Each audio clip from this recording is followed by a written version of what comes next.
Let's talk about some of the important things that have been discussed in this Down to Earth edition. The first one talks about the Punjab floods. Now, Punjab witnessed the severe floods, the worst since 1988. And what happened was on 26th of August, there was just 30 minutes of warning. After that, the Ranjit Sagar Dam gates were opened and this whole release of water took place. Now, what actually happened was a series of unexpectedly high rainfall. This led to Ranjit Sagar Dam overflowing on the capacity and ultimately a massive sudden discharge of water that happened. So Punjab's weekly surplus increased by nearly 500 or 450%, and that was one of the very highest records in the last few years. And if we see the upstream states, the peak surplus rainfall has been extremely high, ranging from 200% in Himachal Pradesh to 250% in Jammu Kashmir to nearly 450% in Punjab. Now, the whole of the state actually received more than 54% above normal rainfall, and nearly 60% of the areas were under immense excess rainfall of more than 60%. Now, two infrastructure which were very significant have collapsed. The Madhopur barrage and the Dhusi Bund which were breached, and these were affecting the areas of Gurdaspur, Pathankot and Amritsar. Nearly 30 km of the border fencing actually washed away, and BSF outposts were even submerged in the areas of Indo-Pakistan border. The timeline has been very important. The first was witnessed with the Himachal Pradesh spell, which started to swell the rivers of Ravi, Beas and Satluj.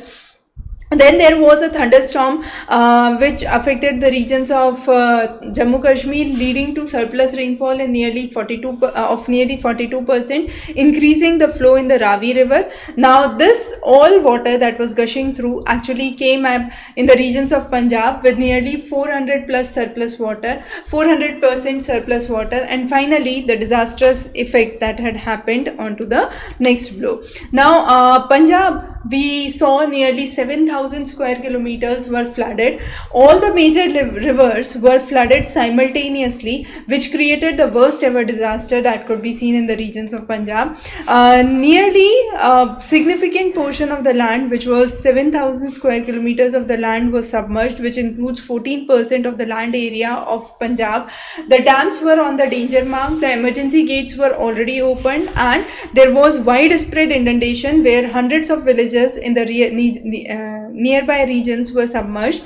Now, the village which was submerged because of the Pong dam release were Jalandhar, Taran, Kapurthala and Hoshiarpur. Because of the Bhakra dam, it was Firozpur, Fazilika and Roopnagar which were affected. If we talk about the human cost, nearly 2 lakh loan which was taken by the farmers on a regular basis was affected, and this was one of the worst hit that could be seen.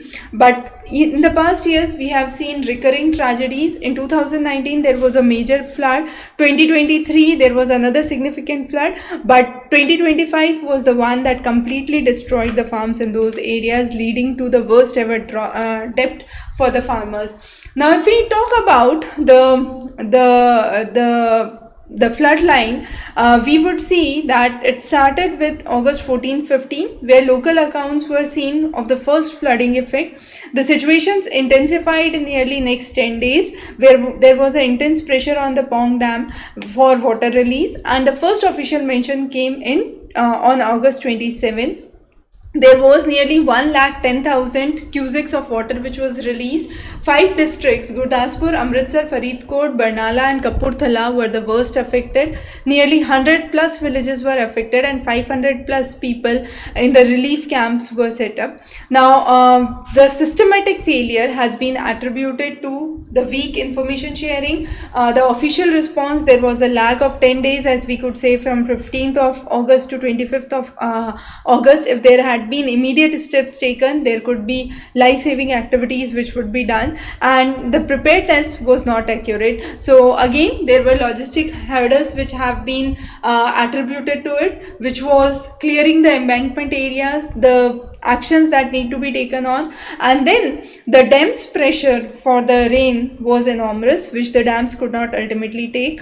Also, there was a very high silt content, and the desiltation was not proper in many of the areas. Now, definitely we could say that this flood was less of a natural disaster, more of a man-made tragedy, because the siltation, the embankments could be well prepared in advance.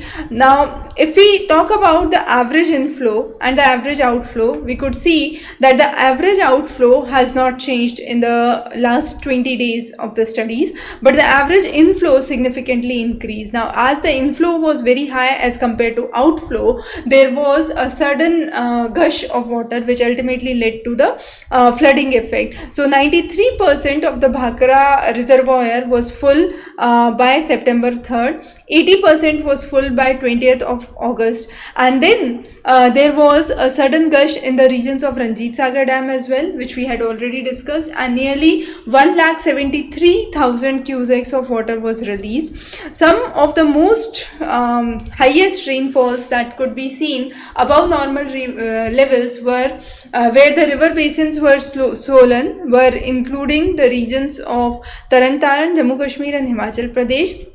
Multiple weather systems got activated. It is believed that there were 5 different cyclonic circulations, 5 western disturbances and 5 low pressure areas which were built in the last 15 days. And as we said, that the disaster has been more attributed not just to natural calamity but to human or anthropogenic activities, and as a result we could say rising deforestation, poorly designed highways, poorly built border fencing, and then lot of sand mining, siltation and encroachments were some of the major reasons. Now, after the flooding activity, we had seen that nearly 23 districts of Punjab were affected. 167 relief camps were established, nearly 23 NDRF teams were destroyed, and Punjab's rank in the flood vulnerability index went up to first, and this was again a matter of severe concern. The next is in the Himalayan areas. In the Himalayan areas, again, the extreme temperatures and the extreme weather conditions have been seen. More than 500 plus life has been lost, and the rainfall has been exceptionally high. If we look onto the cold desert areas of Ladakh, the rainfall has been nearly 400% above normal in the regions of Ladakh, which is considered as one of the cold desert areas.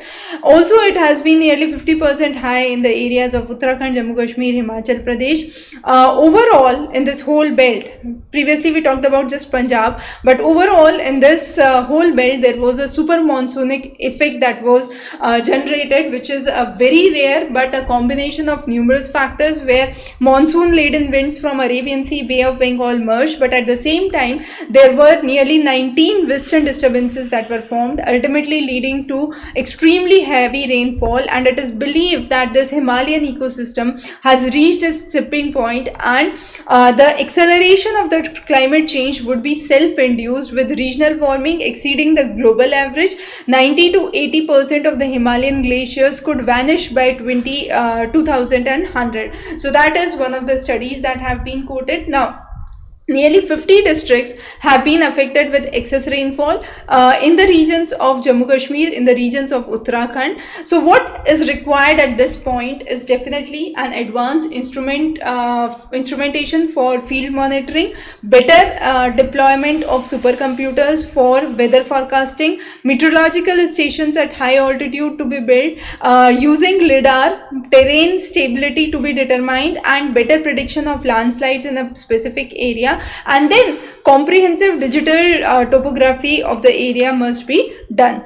Now, the next is, as we have seen the extreme weather conditions in 2025 this year, it has been seen that there have been 92 consecutive days of extreme weather conditions from June to August, and that have been in the forms of floods, landslides, cloudbursts, thunderstorms. Nearly 3,500 plus lives have been lost across India just because of monsoon havoc. Also, we have seen that we have 1 in every 3 districts has received above normal rainfall. Now, if we have already talked about the regions of Himalayas, the regions of Punjab, but coming on to the remaining part, if we talk about the death toll, it has been highest in Jharkhand, followed by Madhya Pradesh, Andhra Pradesh, Himachal Pradesh, and again this has been attributed to poor infrastructural conditions, electrocution in many cases. Then there has been a significantly high rainfall in the arid areas,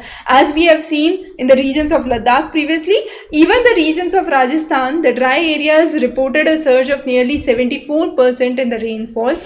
Some of the most affected states in terms of duration of rainfall were Himachal Pradesh, Kerala and Madhya Pradesh, where the monsoon events lasted for 76 to 92 days. And then there has been a very high increase in the first 243 days. Severe weather events were 97% of a day as compared to the previous years where it was just 70%. So a drastic increase in 2025 has again been witnessed. The last important topic that we would be studying today is the ozone hole, the rising ozone hole in the regions of Antarctic, and it has been projected that we are trying to now work on healing of the ozone, and it would be returning to the pre-1980s level by this century. So there are two chemical groups that have been identified. We have already banned what is called as the CFC, the chlorofluorocarbons. There is a new unregulated short-lived substance, CIVSL, which has been introducing fresh chlorine into the stratosphere. And then the recovery trajectory, which was supposed to be somewhere, the ideal path is somewhere at 2065, is actually at the current rate is projected by 2080. But of course, it is believed that within this century, there would be the healing or the recovery of the ozone hole that has happened. Now, some of the emerging risks which have been affecting the stratospheric conditions include the intense wildfires, the smoke particles rising which trigger the chemical reactions in the stratosphere, volcanic eruptions again which destroy the ozone layer, and then climate change which alters the patterns in the stratospheric circulation. Along with that, there are some of the major impacts on ozone recovery, which includes the greenhouse gas, the nitrous oxide emissions, and the short-lived chlorinated substance, the CIVSL, that we already focused on. So what is important is a better satellite monitoring and ground-based stations which could provide high quality data and better information on ozone recovery. Now this has been a MIT led research which has been focusing on the ozone and the path for the recovery and resilience. So those were some of the major things that have been discussed in this edition. Of course, we do bring Yojana and Kurukshetra and Down to Earth on a regular basis every month, so stay subscribed for further updates. The handouts for these are available on Exam Race for free. Thanks for joining. Have a wonderful day.